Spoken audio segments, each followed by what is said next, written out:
بسم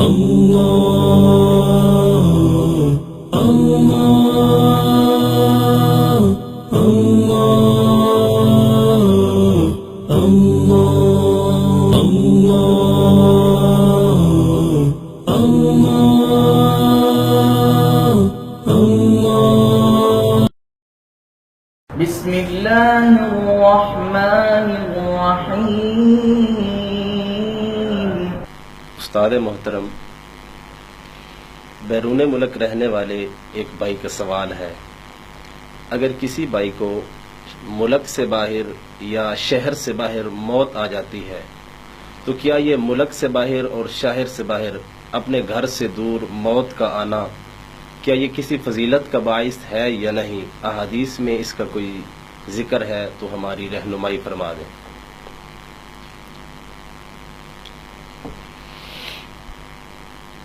بسم اللہ الرحمن الرحیم۔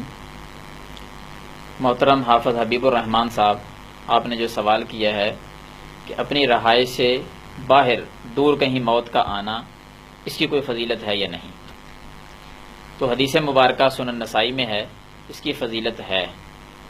حدیث کا نمبر اگر آپ جاننا چاہتے ہیں تو وہ بھی نوٹ فرما لیں۔ حدیث نمبر ہے 1833۔ اس کے اندر تذکرہ موجود ہے کہ آدمی اگر اپنی رہائش سے باہر کہیں دور فوت ہوتا ہے تو اس کی کیا فضیلت ہے۔ حدیث مبارکہ میں آپ کے سامنے پڑھتا ہوں۔ بیان کرنے والے صحابی رسول سیدنا عبداللہ بن عمر رضی اللہ تعالیٰ عنہ ہیں۔ وہ بیان کرتے ہیں کہ ایک مرتبہ مدینہ منورہ کے اندر ایک آدمی فوت ہو گیا۔ مدینے کے اندر ایک آدمی فوت ہوا اور نبی صلی اللہ علیہ وسلم اس کا جنازہ پڑھانے کے لیے گئے، اور وہ آدمی پیدا بھی مدینہ میں ہی ہوا تھا، پیدا بھی مدینہ میں ہوا اور اس کی موت بھی مدینے میں آئی۔ رسول اللہ صلی اللہ علیہ وسلم نے اس کا جنازہ پڑھایا۔ جنازہ پڑھانے کے بعد نبی کائنات جناب محمد رسول اللہ صلی اللہ علیہ وسلم نے فرمایا، کاش کہ یہ آدمی اپنی جائے پیدائش سے دور کہیں فوت ہوتا، یعنی پیدا وہ مدینے میں ہوا تھا تو آپ نے خواہش کی کہ کاش یہ کہیں دور فوت ہوتا۔ صحابہ کرام نے جب یہ جملہ سنا کہ نبی صلی اللہ علیہ وسلم فرما رہے ہیں کہ یہ مدینے سے کہیں دور فوت ہوتا، تو صحابہ کہتے ہیں یا رسول اللہ صلی اللہ علیہ وسلم، اس کی کیا وجہ ہے؟ مدینہ کے اندر موت کا آنا تو باعث برکت ہے، اور یہ بندہ مدینہ میں فوت ہو رہا ہے، آپ خواہش کرتے ہیں کہ یہ گھر سے کہیں دور فوت ہوتا۔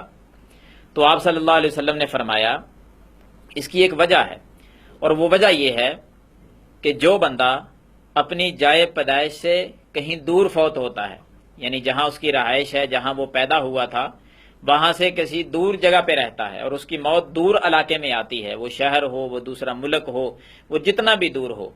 آقا علیہ الصلوۃ والسلام فرماتے ہیں جہاں وہ فوت ہوا وہاں سے لے کر جہاں وہ پیدا ہوا تھا وہاں تک جتنی بھی جگہ ہے اتنی پیمائش کر کے اللہ تعالیٰ اس کو جنت میں اتنی جگہ عطا فرماتا ہے۔ جتنا دور گھر سے فوت ہوگا اتنی ہی دور جتنی جگہ درمیان میں بنتی ہے اتنی جگہ اس کو بدلے میں جنت میں عطا کی جائے گی، جنت میں اس کو اتنی جگہ ملے گی۔ تو یہ فضیلت والی بات ہے۔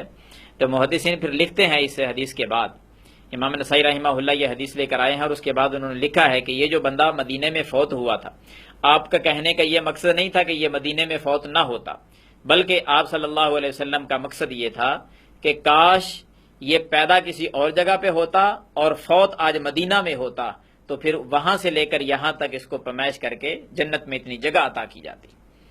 تو اس حدیث مبارکہ سے یہ معلوم ہوتا ہے کہ آدمی اپنے علاقے سے دوسرے علاقے میں اگر فوت ہوتا ہے تو یقیناً اگر عقیدہ اس کا ٹھیک ہے تو انشاءاللہ ثم انشاءاللہ جتنا وہ دور گھر سے فوت ہوا ہے اتنی جگہ اس کو جنت میں اللہ تعالیٰ عطا فرمائے گا۔ اللہ تعالیٰ ہمیں سمجھنے کی توفیق عطا فرمائے۔ وما توفیقی الا باللہ۔